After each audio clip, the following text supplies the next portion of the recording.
fanatisme, il y a une différence de nature, et non pas de degré, comme entre la violence et le droit.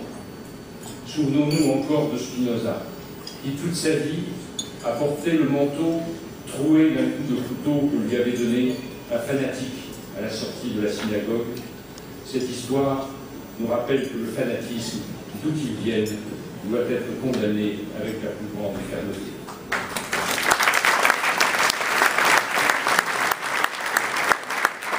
Je nous rappelle notre devoir de vigilance et de protection. La loi du 9 décembre 1905, au fondement de l'État laïque, poursuit ce double objectif. Dans son aspect positif, l'État laïque est un État protecteur. Il assure la liberté de conscience, la liberté de croire ou de ne pas croire, et on prévient les violations.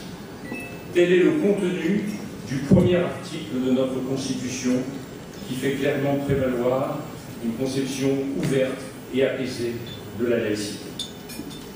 Ministre en charge des cultes, c'est dans cet esprit d'ouverture que je travaille, soucieux de veiller au respect des grands équilibres d'une loi qui a fait ses preuves, mais soucieux également d'en assurer mieux l'effectivité.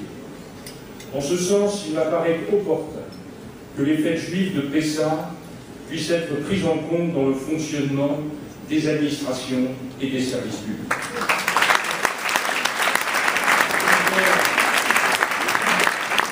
Il convient notamment de veiller à ce que les examens et concours de la République ne se déroulent pas.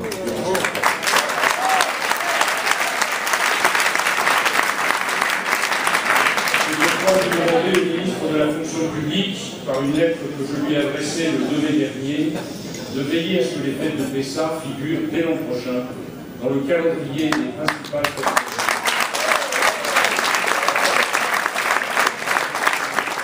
C'est par de telles inflexions, me semble-t-il, que la laïcité témoigne de sa vitalité, de son ouverture et de sa pérennité.